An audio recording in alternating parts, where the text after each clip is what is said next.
Hello, hello les amis, bienvenue à notre leçon de l'école du sabbat, 12e leçon de ce trimestre. Nous arrivons bientôt à la fin de ce premier trimestre 2025. Le temps s'envole, ça passe très très vite et nous avons énormément appris pendant toutes ces semaines. J'ai beaucoup apprécié jusqu'à présent toutes les leçons que nous a proposées l'auteur John Peckham. Je trouve qu'on a touché des sujets très intéressants. J'ai appris des choses nouvelles pendant ce trimestre, ça m'a fait du bien. Voilà que cette semaine, nous allons parler des choses extrêmement pratiques suite à tout ce que nous avons développé ensemble pendant ces 11 semaines qui se sont écoulées concernant l'amour et la justice de Dieu. On tombe là à partir de la leçon d'aujourd'hui. Je n'ai pas encore étudié la prochaine, mais dans la leçon de cette semaine, nous sommes en train de voir du côté pratique.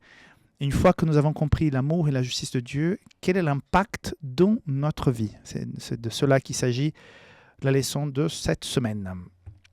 Mais avant de commencer, comme d'habitude, je voudrais t'inviter à jeter un coup d'œil sur safelis.com ou publicationadventiste.com pour découvrir les nouveautés. Il y a pas mal de choses qui sont arrivées dernièrement, même en français.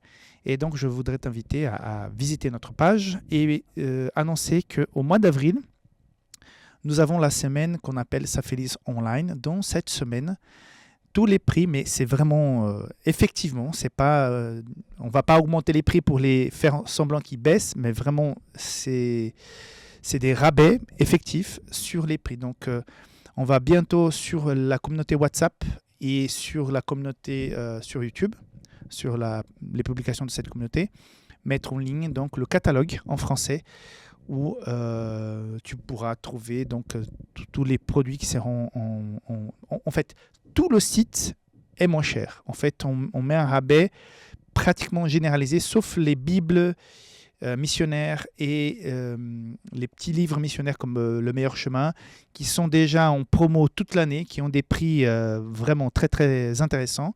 Donc, cela ne change pas.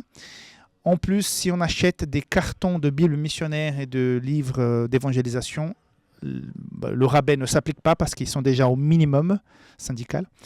Donc, mais voilà, il y a des Bibles très intéressantes. On a par exemple la nouvelle Bible du pasteur en cuir, la Bible de l'ancien en cuir qui seront 40% ou 30% moins chères. Donc, c'est l'occasion de faire des bonnes affaires. Donc, je crois que ça sera du 16 au 20 et quelques. Voilà, c'est une semaine avant Pâques. Et donc, on va vous parler davantage à propos de cette semaine, mais que tu puisses l'avoir en tête. Et bientôt, je vais annoncer aussi pendant les leçons de l'école de sabbat, voilà, le catalogue, ça arrive. Et donc, il faut profiter. C'est effectivement moins cher. Okay, il y a 2 fois par année cette semaine spéciale, une fois en avril et une fois en novembre. Donc, on est en train de finir le catalogue du mois d'avril. Il va être déjà parti chez l'imprimeur bientôt. Donc, pour que toutes les personnes puissent avoir accès. En francophonie, il n'y a que la version numérique. En Espagne et dans d'autres pays, il y a la version papier. Mais donc, on va vous expliquer tout ça pour que tu puisses acheter moins cher les produits pendant cette semaine. OK? Voilà, tout est dit. Donc, il faut liker la vidéo, partager, il faut s'abonner à la chaîne, il faut rentrer dans la communauté sur WhatsApp. Tout ça, tu connais déjà. Donc, n'hésite pas. Donc, passons donc à la leçon dans le titre « Amour et justice, les 2 plus grands commandements ». Or, pour la leçon de ce sabbat après-midi, je voudrais juste lire d'abord le verset à mémoriser. Donc, 1 Jean 4, 20. « Si quelqu'un dit « J'aime Dieu » et qui déteste son frère, c'est un menteur. Car celui qui n'aime pas son frère qu'il voit ne peut pas aimer Dieu qu'il ne voit pas. » Donc, on peut dire que c'est logique. Puisque cette semaine, nous allons travailler sur le résumé des 10 commandements. Le premier qui résume les 4 premiers, donc aimer Dieu au-dessus de toute chose.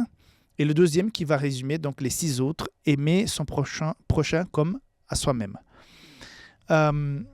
Chaque jour, on va développer des aspects concernant ces 2 grands commandements. Nous allons même parler, si ceux-là sont les 2 plus grands commandements, quels sont les 2 plus grands péchés en contraste par rapport à ça. Mais ça, on va voir plus tard dans la semaine.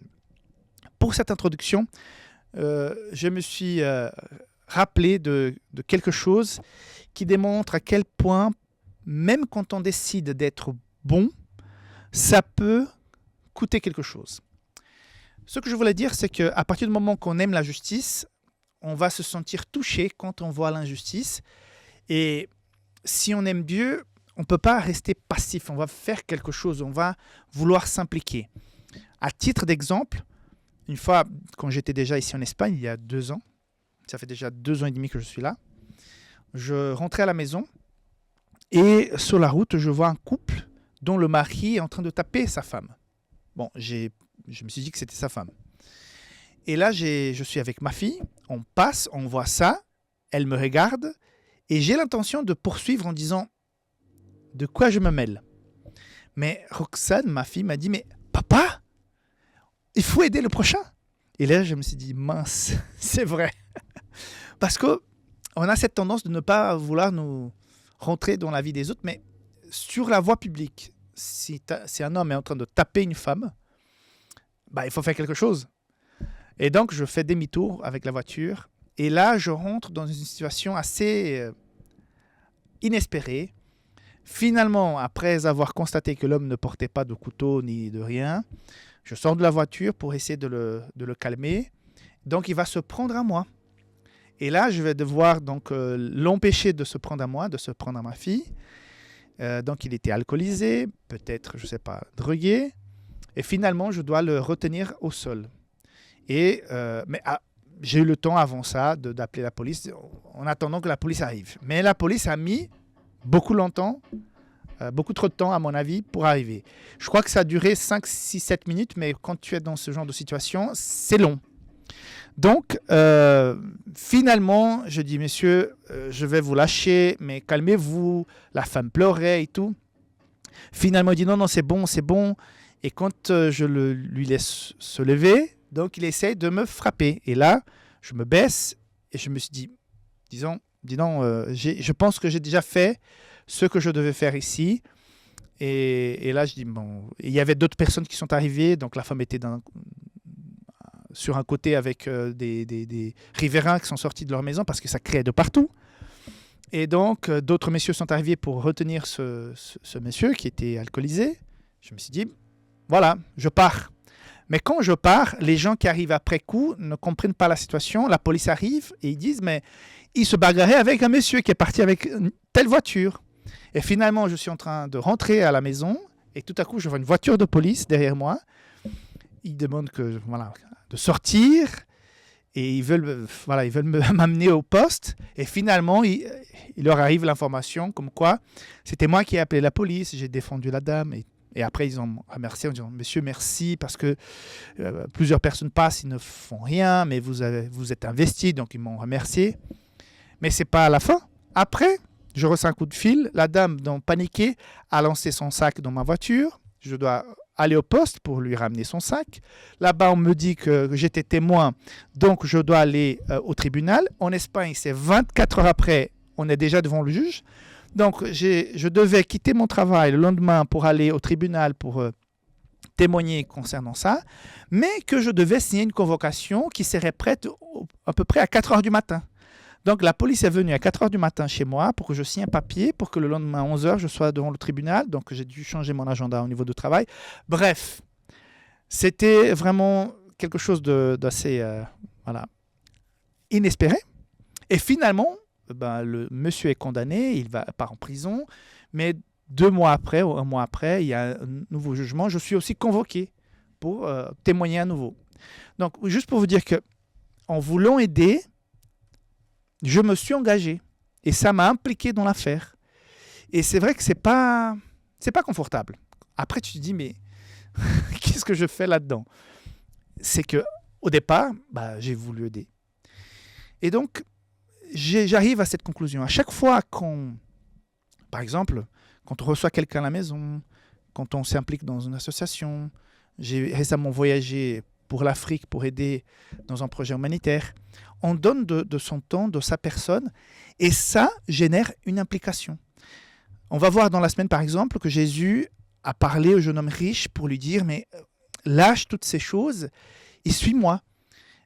Si le jeune homme riche aurait accepté l'invitation de Jésus, Jésus n'aurait pas eu 12 disciples, mais il aurait eu peut-être 13. Donc, ça allait impliquer plus de personnes à prendre en charge. Oui, quand on aime le Seigneur, on aime le prochain. Mais aimer le prochain, c'est pas seulement aimer de loin. Parfois, cet amour doit se refléter en action. Et quand on agit, on fait quelque chose, ça implique notre temps, ça implique peut-être nos ressources, de notre personne en général. Et donc, on est aujourd'hui dans une société où moins je me mêle, moins je m'implique, mieux c'est, je vais être tranquille en paix. Et c'est de plus en plus difficile de trouver des personnes qui sont prêtes à donner de leur personne, de leur vie, pour aider le prochain. C'est vrai que parfois, ce n'est pas confortable. Dans l'histoire que je vous ai racontée au départ, ce n'était pas confortable. Mais après, je me suis dit, cette dame, elle ne pouvait pas continuer comme ça. Et finalement, j'ai appris par la suite qu'effectivement, elle a pu quitter après, parce que ce n'était pas la première fois, c'est à plusieurs reprises, que cet homme devenait violent quand il buvait. Et finalement, la famille a dû se divorcer, se séparer, d'après ce que j'ai su. Je ne sais pas ce qui s'est passé bien plus tard. Mais peut-être cette femme a été protégée de quelque chose de plus grave qui pourrait se passer avec elle plus tard si jamais un jour le monsieur se mettait à être plus violent. Que sais-je. Mais juste pour vous dire que quand on s'implique, il y a une véritable implication. Et c'est à ça que le Seigneur nous appelle. Je ne dis pas qu'il faut rentrer dans toutes les bagarres pour pouvoir sauver les gens. Il faut toujours se mesurer. Je ne donne pas ça en tant qu'exemple. Il faut pas... Chaque situation et chaque personne, chaque pays, c'est différent. Je parle d'un témoignage personnel de quelque chose qui est arrivé à moi. J'ai compris que aider cette personne à ce moment-là impliquait non seulement sur le moment, mais bien de choses plus tard. Voilà, en général, dans la vie chrétienne aussi, quand on veut aider quelqu'un, ça nous implique aussi temps, ressources de notre personne en général. Mais c'est à ça que le Seigneur nous appelle. À ne pas être juste témoins, passifs, mais être des acteurs pour aider notre prochain. Puisque si nous aimons le Seigneur, c'est une corrélation naturelle. Voilà, on se voit demain et on va continuer à développer ce sujet. Bye bye. Hello les amis, les sons du dimanche, les deux plus grands commandements le 16 mars. Nous rentrons dans le vif du sujet déjà dans cette leçon du dimanche, puisqu'il est question de Matthieu 22, du verset 34 et suivant. C'est ce moment où les pharisiens viennent parler à Jésus et l'un d'entre eux, un docteur de la loi, va poser cette question: quel est le plus grand des commandements? Verset 36 et verset 37 et suivant, Jésus lui répondit: tu aimeras le Seigneur ton Dieu de tout ton cœur, de toute ton âme et de toute ta pensée. C'est le premier, le plus grand des commandements. Et voici le second, qui lui est semblable. Tu aimeras ton prochain comme toi-même. De ces deux commandements dépendent toute la loi et les prophètes, c'est-à-dire la loi de Dieu, les valeurs et la parole de Dieu, la Bible. Donc, de tout ça, c'est la base. Dépend, ça veut dire la base. Donc, tout ce que tu as lu, tout ce que tu as étudié, vu, vécu en église, en personnel dans ta relation avec Dieu, se base sur aimer Dieu de tout ton cœur et aimer ton prochain comme toi-même. Le point central de la leçon d'aujourd'hui, pour moi, est à quelque part la compréhension. Vous savez, quand quelqu'un est atteint ou est affecté par quelque chose, mais la personne ne le voit pas, ne le sait pas. J'ai déjà été chez le médecin, j'ai senti une douleur ou une gêne, et en expliquant, la personne me dit, le docteur dit, j'ai eu par exemple un problème au bras, je crois qu'à cause de la souris, la position avec laquelle je reste le plus souvent avec mon bras. Et donc, j'ai dû faire une dizaine de séances on appelle ça en français on dit, c'est pas un physiothérapeute, c'est un kiné. Donc, j'ai dû aller voir le kiné. Et la personne me dit, mais tu as telle inflammation qui s'appelle... voilà, elle m'a donné le nom, j'ai complètement oublié. Mais voilà, j'avais un problème, mais je ne savais pas quel était le nom, quel était effectivement le problème. J'avais juste la gêne, j'explique, et le médecin qui sait me dit quel est le problème, effectivement, et me fait faire des séances. Et là, il y a un problème. Et la leçon d'aujourd'hui touche dans le mille par rapport à ce problème. Le problème ici de ce pharisien, quand Jésus résume les 10 commandements, ce n'est pas seulement son problème, mais c'est le problème à nous tous. C'est l'impact des biens matériels, des biens matériaux dans notre vie. non seulement ça, mais tous les plaisirs que notre position dans la société financière, d'influence, de pouvoir, peuvent nous apporter au point de nous donner plus de plaisir dans ces choses que dans notre relation et dans la justice que nous devrions appliquer dans notre vie qui vient de la part de Dieu. Peut-être on a pu ramasser une certaine quantité d'argent dans la vie et parfois quelqu'un qui a besoin, mais on est tellement attaché à ces biens qu'on n'est pas prêt à partager une partie, à aider, parce que c'est mon argent. Et chacun, pour soi, chacun doit se débrouiller. Ou bien le temps, quelqu'un a besoin de quelque chose et on a de la peine à partager notre temps pour pouvoir aider cette personne. Ça a une implication directe avec notre christianisme dans la pratique. Parce que si nous sommes des personnes extrêmement égoïstes et extrêmement à cheval sur notre vie privée, sur nos droits, sur tout ce qui est à nous, sans partager notre temps, notre influence, notre argent avec d'autres, à quelque part, c'est un signe que notre vie spirituelle n'est pas aussi développée comme on aurait pu imaginer. Peut-être on est convaincu dans la tête, mais on n'est pas converti dans le cœur. Et puis il y a une phrase ici concernant cette personne qui va poser la question à Jésus. Ellen White dit « La position élevée qu'il occupait et les richesses dont il jouissait exerçaient une influence mauvaise, quoique subtile, sur son caractère. » Effectivement, les choses qui nous apportent du plaisir deviennent importantes pour nous parce qu'à chaque fois, on a le plaisir d'avoir ces choses. Mais seulement toi et moi, nous savons à quel point ces choses peuvent nous empêcher de mettre en pratique la justice divine dans notre vie, surtout vis-à-vis de notre prochain. Donc, la question avec laquelle finit la leçon d'aujourd'hui, nous ne sommes pas tous appelés à vendre tout ce que nous possédons, c'est vrai, comme ce jeune homme riche. Cependant, y a-t-il certaines choses auxquelles vous vous accrochez peut-être personnellement? Si vous ne les abandonnez pas, pourraient-elles conduire à votre ruine éternelle? Question forte. Voilà, est-ce qu'il y a des choses que tu sais, que si tu ne les abandonnes pas, ces choses-là, cette chose-là pourra t'empêcher d'avoir une totale connexion avec le Christ au point que ça empêcherait le salut. Donc, voilà, ça pourrait être des vices, ça pourrait être des biens matériaux. Et la question est là. Donc, le jeune homme riche s'est approché, il est reparti parce qu'il n'a pas pu. Donc, cet homme-là, très bien placé dans la société, est venu, mais tout son confort, toute sa richesse jouait contre lui. Et Jésus a mis le doigt dans la blessure. Il faut aimer à Dieu de tout ton cœur et surtout ton prochain comme toi-même. Tout le bien que tu souhaites pour toi-même, tout le confort que tu as pour toi-même, il faudrait que tu puisses le partager. Donc, une invitation à la réflexion par rapport à la pratique de la vie chrétienne. On ne peut pas être chrétien dans l'Église pendant le culte et ne pas l'être dans la vie de tous les jours. Il y a quelque chose qui... Et c'est pour ça que plusieurs personnes parfois disent que le christianisme ne leur convient pas parce qu'ils n'ont pas vu dans la pratique des chrétiens agir effectivement en faveur du prochain, même si je trouve qu'en général dans l'histoire, je vois que les chrétiens se sont extrêmement engagés pour aider le prochain. Mais dans le quartier, dans la ville, avec les amis du travail, les personnes avec lesquelles nous sommes invités à être des témoins, des missionnaires, une Bible ouverte, est-ce que nous sommes réellement dans la pratique avec ces gens qui sont avec nous au quotidien? Est-ce que nous aimons vraiment ces personnes comme nous-mêmes? Voilà la réflexion qui nous est proposée par la leçon d'aujourd'hui. On se voit demain pour celle du lundi et que cela puisse te faire du bien. Bye bye.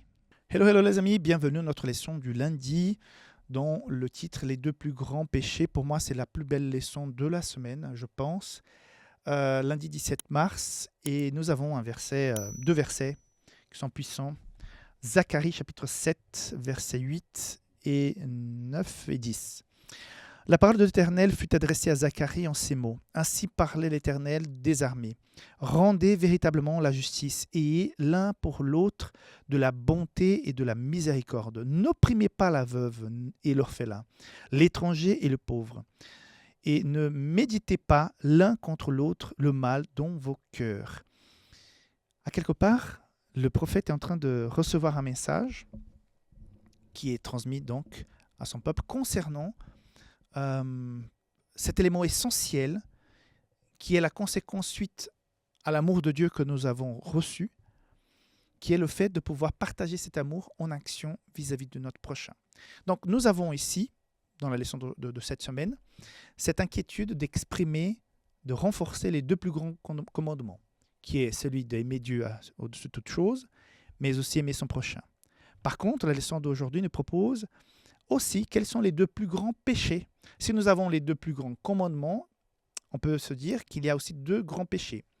Si le premier commandement, est d'aimer Dieu au-dessus de toute chose, quel serait le plus grand péché en contraste avec le premier grand commandement? C'est celui de adorer d'autres dieux, d'adorer d'autres choses qui n'est pas Dieu. Donc c'est l'idolâtrie. Donc, ce n'est pas seulement l'idolâtrie de l'Ancien Testament, de Moyen-Âge, c'est l'idolâtrie que toi et moi, nous lançons sur des personnes, sur des choses. Nous idolâtrons l'argent, nous idolâtrons certaines influenceuses, acteurs, actrices. Nous idolâtrons cette personne, devient hors de terre. Elle devient comme si elle n'était pas un être humain. Et nous savons tous que les êtres humains sont que des êtres humains, qu'ils soient riches, connus ou inconnus. Nous sommes tous pareils. Mais certains transmettent une certaine image. Et ça, parfois, on est passionné par cette image, passionné par cette personne, ce qu'elle dit. Et ça devient pour nous un idole. Ça peut être un chanteur, un homme politique. Bon, des hommes politiques, je pense, de moins en moins. Mais voilà, on peut mettre Dieu de côté parce que nous adorons d'autres choses. Ça peut être aussi le plaisir, ça peut être aussi, je ne sais pas. Il y a tant de choses qu'on peut mettre à la place de Dieu. Et le deuxième grand péché, si le deuxième plus grand commandement, c'est d'aimer le prochain comme à soi-même, donc le deuxième plus grand péché, c'est tout simplement abandonner, trahir, rejeter le prochain. Et c'est pour ça que le verset de Zacharie nous invite à rendez véritablement la justice et ayez l'un pour l'autre de la bonté et de la miséricorde. Donc, accordez-vous, aimez-vous, appuyez-vous, soutenez-vous, ayez de la compassion. C'est l'invitation qui nous fait la leçon aujourd'hui. Alors, la question qui vient à la fin de la leçon d'aujourd'hui, comment expliquer pourquoi l'on ne peut séparer l'amour pour Dieu et l'amour pour les autres? Donc, ça peut paraître une question simple, mais quand on voit les deux plus grands commandements et quand on voit les deux plus grands péchés, la clé entre les deux pour savoir si nous sommes véritablement connectés à l'Évangile, c'est ce que nous faisons vis-à-vis des besoins de nos prochains. La Bible nous dit aussi, Jacques nous dit dans son livre, montre-moi ta foi, par ton parler, par tes discours. Moi, je te montrerai ma foi par mes actes. Parce que je ne peux pas déclarer que j'aime le Seigneur et ne pas transmettre ça dans ma façon de vivre. Donc, l'appel de Dieu pour nous aujourd'hui, qu'est-ce que je fais effectivement en faveur de mon prochain? À quoi je m'engage véritablement pour aider? Est-ce que je participe à ADRA? Est-ce que je participe dans une action collective dans mon quartier, dans ma ville? Est-ce que je me mets à disposition pour pouvoir aider le prochain? Est-ce que les gens savent ce que je suis capable de faire qui pourrait aider et soulager la douleur du prochain? J'avais par exemple une fois à Paris, quand j'étais pasteur à Paris, une sœur qui avait une formation et qui avait de l'expérience et qui venait une fois par semaine pour aider à régler les papiers des gens. J'avais donc une église avec beaucoup d'immigrés et les démarches de faire un contrat pour le téléphone, d'annuler ce contrat, d'ouvrir une compte en banque, de toutes sortes de démarches pour nous qui sommes habitués depuis longtemps à à l'administration, pour les gens qui arrivent, ne parlant pas très bien la langue en plus, sont complètement perdus. Et cette personne, je pense qu'elle n'avait pas beaucoup de moyens, ni une position élevée, ni était dans les médias, mais c'est une personne qui avait une connaissance dans l'administration extraordinaire. Donc, elle se mettait à disposition une fois par semaine à l'église. Il y avait parfois la queue, hein, parce qu'il y avait plusieurs personnes qui avaient des soucis et ne savaient pas comment répondre, comment écrire une lettre, comment expliquer la demande. Et c'était beau de voir ça. Voilà, une chose aussi simple qui faisait vraiment toute la différence. Et les gens étaient impactés de voir qu'il y avait quelqu'un. Et d'ailleurs, des gens qui n'étaient pas de l'église ont su, ils venaient même là, à l'église, pour la première fois, pour pouvoir recevoir cette aide. Donc, qu'est-ce que tu es en train de faire pour que les gens puissent... C'est pas que tu dois prouver, pour que naturellement, les gens puissent lire en toi que tu es un chrétien et que tu aimes le Seigneur au-dessus de toute chose. Voilà la question d'aujourd'hui. On se voit demain pour la leçon du mardi. Bye bye. Hello les amis, bienvenue à notre leçon d'aujourd'hui, leçon du mardi, Dieu aime la justice, 18 mars. 2 points importants, 2 versets clés dans la leçon d'aujourd'hui. Pour moi, donc Psaume 82, 2 qui dit « Jusqu'à quand jugerez-vous avec injustice et favorisez-vous les méchants ?» L'injustice, le fait de souffrir suite à une injustice nous fait vraiment du mal. Comme toute personne, j'ai déjà vécu des situations que pour moi, à mon regard, étaient injustes. Et que c'est difficile de subir cette injustice, que c'est difficile de supporter. Et parfois, quand on essaye de se justifier, la chose ne fait que s'empirer. Et parfois, on est victime d'une injustice et tout dépendra de la situation, circonstance, personne. Parfois, on est même fatigué à l'idée de se dire il faut que je me batte pour expliquer que je ne suis pas, c'est pas juste, que je ne suis pas coupable. Voilà. Donc, parce que parfois on pense, et on imagine, tout dépend de la situation, qu'en essayant de faire justice, de se justifier, de sortir de cette situation, on comprend que le processus peut générer beaucoup plus de souffrance que tout simplement dire « Ok, je ne suis pas d'accord, mais j'assume et j'avance. J'avance avec. » C'est difficile, c'est vraiment difficile. Mais tout ça devrait nous amener à réfléchir quand nous sommes de l'autre côté, quand nous sommes ceux qui peut-être sommes en train de être injustes vis-à-vis de quelqu'un. À quelque part, pas nous venger, mais nous sommes de l'autre côté, mais nous restons insensibles. Nous oublions comme c'était difficile pour nous de subir une injustice, et quand nous accusons, nous avons à quelque part le beau rôle d'accusateur, de juge. Là, on va cash, quoi. On va fort, quoi. Donc, est-ce que la souffrance à laquelle nous passons ne devrait-elle pas nous aider à voir les choses autrement quand nous sommes de l'autre côté de la barrière, quand nous sommes ceux qui sommes en train de peut-être commettre une injustice vis-à-vis de quelqu'un? Nous ne devrions pas être plus sensibles pour essayer d'écouter et voir, parce que parfois on part avec tellement de certitude qu'on est un peu aveuglé et on ne voit pas une autre réalité qui peut-être est même devant notre nez. Donc, voilà, ça m'a fait penser. Le deuxième verset et le deuxième point de la leçon cette semaine,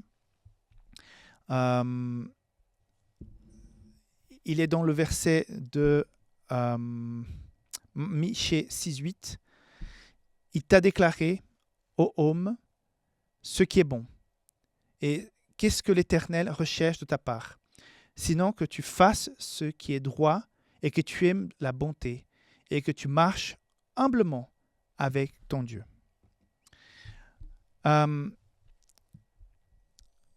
Être un être bon, des personnes qui ne sont pas en connexion avec la divinité, avec Dieu, peuvent à quelque part faire des bonnes actions, mais ne peuvent pas être naturellement bons. D'ailleurs, il y a ce petit livre qui dit qu'il est bon d'être bon. La bonté envers notre prochain peut énormément changer la donne. Quand les gens sont touchés par la bonté de quelqu'un, ça a un impact dans leur vie incroyable. Les gens pensent, réfléchissent, ont de la peine à oublier, parce que quand ayant fait des actes de bonté, ça ne passe pas inaperçu. À quelque part, je prends l'exemple des enfants. Moi, quand j'étais enfant, je ne comprenais pas tout l'amour et la bonté que mes parents me donnaient, parce que j'étais complètement inconscient.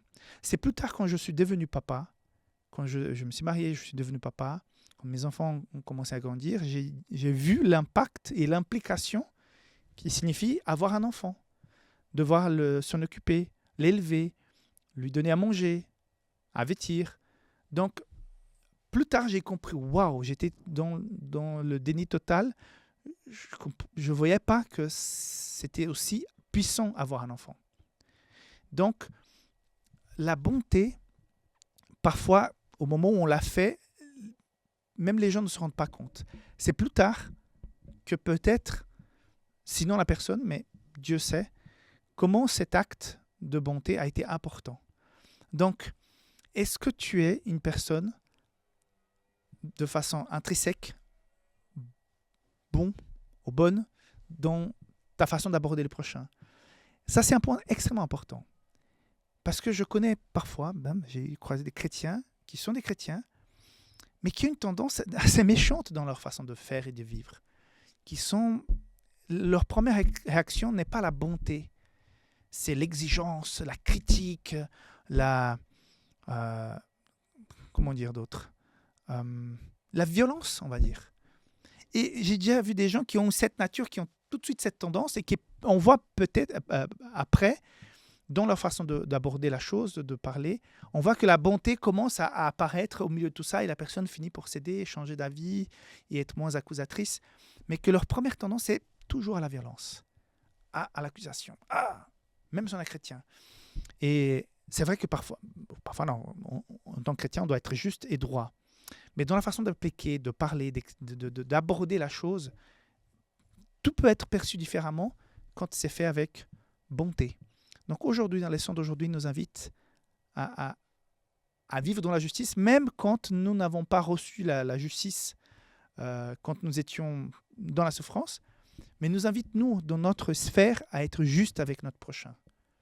Et aussi être bon avec notre prochain. Avoir des actes de bonté, ne pas avoir peur d'être bon, d'aider le prochain. Je sais que parfois, je fatigue un peu ma famille parce que là où on habite, j'arrête souvent pour prendre des gens, pour amener dans le quartier où on vit, parce qu'il y a 3 kilomètres qui séparent l'entrée et les maisons. Et je vois ces gens qui attendent le minibus parfois 1 heure, 1 heure et demie. Ça me fait de la peine. Chaque fois que je passe, je m'arrête. Et parfois, on est bien dans la voiture, tout le monde est confortable.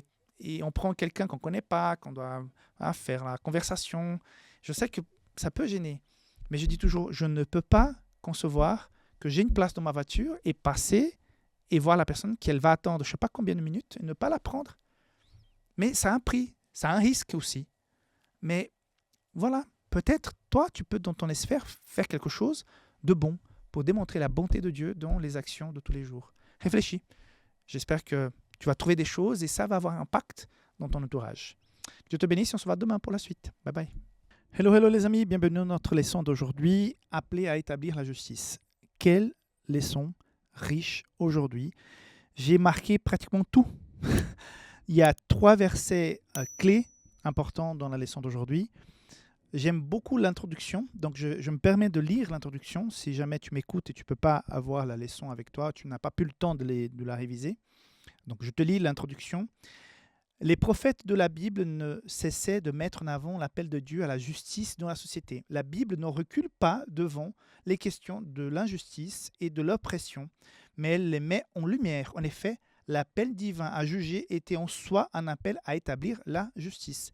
Donc, c'est-à-dire qu'un chrétien ne doit pas se mettre en retrait quand il s'agit de chercher la justice dans la société, en général.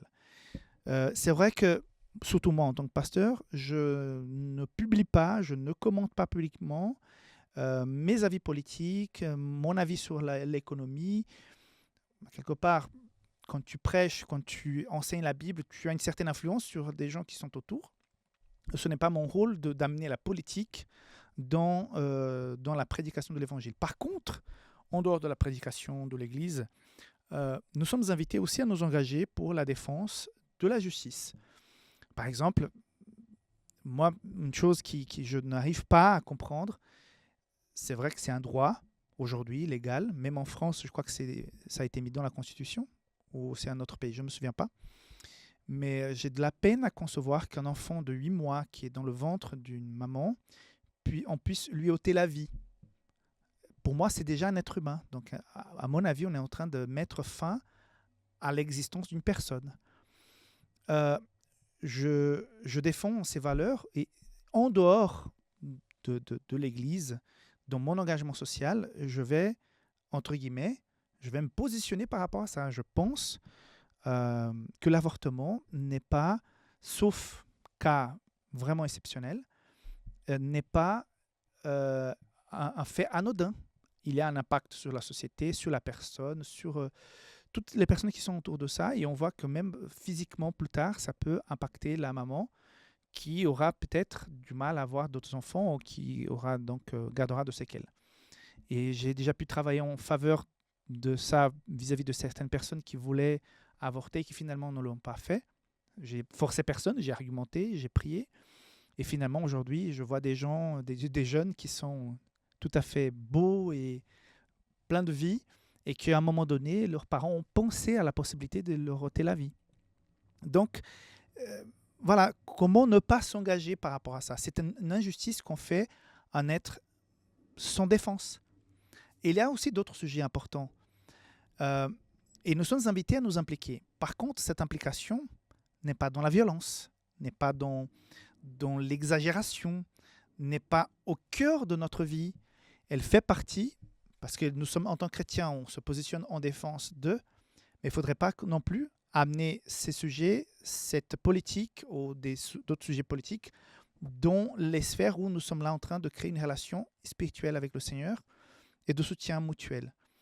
Mais voilà, nous sommes invités à nous impliquer, à prendre position. Et un autre sujet, c'est concernant, et là, ces versets ici de Jérémie sont pour moi extrêmement puissants. Jérémie 22, 13, 15, 16. Quel malheur pour celui qui bâtit sa maison aux dépens de la justice et ses chambres à l'étage. À l'époque, donc, les maisons il y avait toujours des étages, non?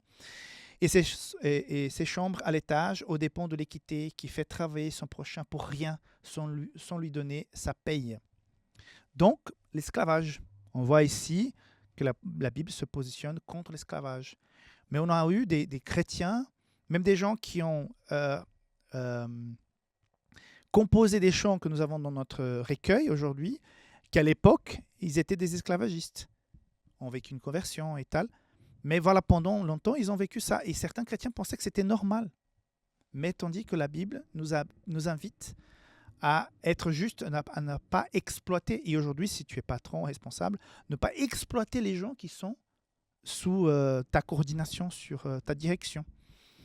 Et le verset où il est question, donc Matthieu 23, 3, « N'est malheur à vous, et scribes et pharisiens hypocrites, car vous payez la dîme de la menthe, de la nette et du cumin, et vous négligez les choses les plus importantes de la loi, la justice, la miséricorde et la fidélité. » Donc, la leçon finit en disant, parfois, on est en train de prêcher des grandes choses, des grandes valeurs, mais dans la vie pratique, on oublie l'essentiel. Notre engagement en faveur de la justice. Est-ce que dans ce qu'on fait, dans ce qu'on paye, dans ce qu'on négocie, est-ce qu'on est en train d'être juste? Est-ce que je suis en train de chercher la moindre occasion pour tirer du profit sur le dos de quelqu'un par rapport à un achat, une négociation? C'est vrai, quand on fait du commerce, on achète pour un prix et on met à disposition pour un autre. Mais est-ce qu'on est dans l'équilibre, on n'est pas dans l'abus, on n'est pas dans le mensonge, de la tromperie? Est-ce que nous vivons de façon honnête et de façon juste, à ne pas exploiter ceux qui sont nos clients ou les personnes qui travaillent avec nous? Donc, l'Évangile nous invite à avoir une une vie d'engagement assez pratique dans nos relations humaines. Voilà donc ce que je voudrais partager avec vous aujourd'hui. J'espère que ça pourra vous faire réfléchir et que nous puissions nous engager dans une mesure normale, mais quand même nous engager en faveur du bien de ce qui est juste pour le bien de notre société. Que Dieu te garde, on se voit demain. Bye bye. Hello, hello, bienvenue à notre leçon d'aujourd'hui qui est mon prochain jeudi 20 mars. Belle leçon cette semaine. Ici, c'est la suite de l'introduction de la semaine quand quand on lui pose, le maître de la loi lui pose la question des commandements. Jésus va donc résumer. Et à la suite de cela, il va donc présenter l'histoire du bon samaritain. Cette histoire de bon samaritain, c'est un enseignement simple et en même temps profond. On a 3 personnes. Les 2 premières sont liées à l'Église, qui ont des postes, des responsabilités, qui sont bien dans la société, comme celui qui est en train de l'écouter, d'ailleurs. Et Jésus parle d'un Samaritain qui était un mélange entre Juifs et gens de la Palestine, qui était méprisé par ceux qui l'écoutaient. Et justement, ceux qui sont méprisés sont les héros de l'histoire. Celui qui apporte donc le soutien à cet autre Juif. C'est un Juif qui est par terre, qui a été pris par cible par les bandits.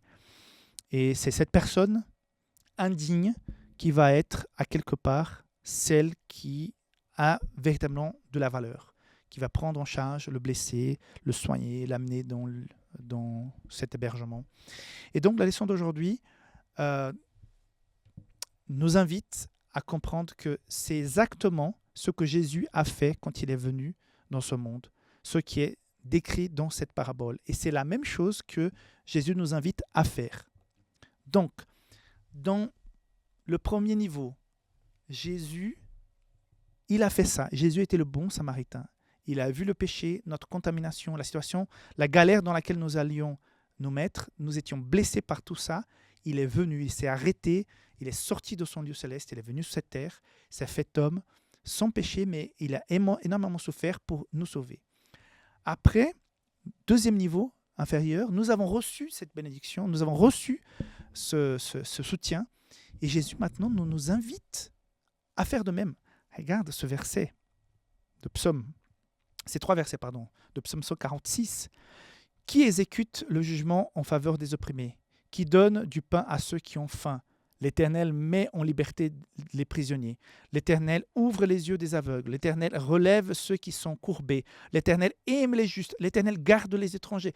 Il a fermé l'orphelin et la veuve et confond la voix des méchants. Voilà la mission de Jésus envers nous. Et voilà la mission que nous avons envers les personnes parce que nous représentons... Tu n'es pas un chrétien. Voilà, nous sommes appelés chrétiens parce que nous sommes suiveurs. Nous sommes des followers de Jésus. Et il nous invite à faire de même. C'est-à-dire que, je me répète, il ne peut pas y avoir chrétien sans l'esprit du bon samaritain. C'est à ça que nous sommes appelés. Est-ce que nous sommes des bons samaritains dans notre quotidien? La leçon d'aujourd'hui est remplie d'exemples où Dieu s'engage pour la justice, pour l'amour, pour le soutien aux opprimés. Il donne liberté aux prisonniers contre ces prisonniers. Nous avons ici en Espagne un ministère dans les prisons. Et récemment, une prisonnière s'est fait baptiser dans un congrès. Et l'autre jour, je l'ai rencontrée. Et elle parle de la liberté qu'elle ressent actuellement une fois qu'elle a connu l'Évangile. Donc, d'aller dans la prison, d'enseigner l'Évangile là-bas, à libérer des gens qui sont toujours derrière les barreaux, mais qui a libéré ces personnes du péché. Et c'est ça notre mission. On ne pourra pas sauver toute la terre de la misère, mais on peut sauver l'âme d'une personne pour l'éternité. Et c'est à ça que nous sommes appelés. Que Dieu te bénisse, que tu puisses t'engager d'une façon ou d'une autre. Je me répète, cherche quelque chose que tu puisses faire pour faire du bien autour de toi. Que la bonté soit quelque chose de naturel dans ton caractère, dans mon caractère. Que Dieu m'aide et que Dieu t'aide à représenter davantage, mieux le Christ. À demain. Bye bye. Hello, hello les amis, bienvenue à notre leçon de l'école de sabbat. Vendredi, pour aller plus loin, donc le titre ne change pas. Vendredi 21 mars, nous sommes avec un petit bout du chapitre Le sabbat du livre Jésus-Christ. Il y a 2 choses ici qui m'ont interpellé. Donc, ce commentaire qu'elle fait et que je voudrais savoir si ça te concerne aussi. On prenait donc plus de soin d'une bête que d'un homme créé à l'image de Dieu. Voilà bien la mentalité de toutes les fausses religions dont l'origine est le désir de se lever au-dessus de Dieu. Est-ce qu'à quelque part, toi et moi, parfois, est-ce qu'on ne donne pas plus d'importance à une bête ou à un bien matériel plus qu'à une personne? Est-ce qu'à quelque part, parfois, on est prêt à lutter, se battre pour avoir un plaisir, un bien, que de se dépenser, se battre pour aider le prochain?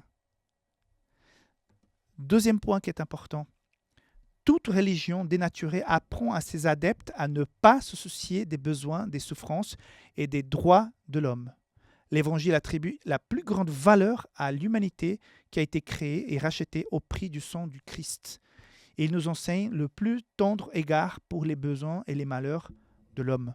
Donc, c'est-à-dire que nous sommes invités à voir très clairement devant nous quels sont les besoins des gens et pas de la paperasse, des traditions, on a toujours fait comme ça, des biens matériels. Qu'est-ce qu'on pourrait faire pour soulager? Parfois, c'est des choses simples. S'inquiéter de quelqu'un, lui écrire de temps en temps, prendre de ses nouvelles, prendre du temps pour discuter. Parfois, je rencontre mes voisins et je sais que certains, je sens qu'ils ont besoin de parler. Je m'attarde, je les écoute, c'est important pour eux. Et en plus, c'est la seule chose qui peut nous rapprocher, que je puisse porter l'oreille attentive à ce qu'ils ont envie de dire. Et parfois, avec très peu, on peut soulager la souffrance de quelqu'un. Au moins, donner un moment de réconfort à la personne. Ou parfois même un bien matériel. Aider, c'est à ça que Dieu nous invite. Donc, de quelle manière puis-je, moi, autour de moi, soulager ceux qui m'entourent? Parce que ça, c'est relever le Christ, c'est montrer le Christ, c'est faire en sorte que l'Évangile soit pratique dans notre vie. C'est le jour du sabbat qui s'approche. Bientôt, tu vas te préparer, vivre le culte à la maison, aller à l'église demain. Mais à quelque part, garde dans l'esprit, que puis-je faire d'ici demain pour aider mon prochain, mon voisin, un ami, de façon virtuelle, à distance avec ton mobile, ou bien physiquement autour de toi, chez les voisins. Voilà, que Dieu t'inspire, que tu puisses faire quelque chose qui pourra avoir un impact positif dans la vie des gens qui sont autour de toi. Que Dieu te garde, on se voit la semaine prochaine.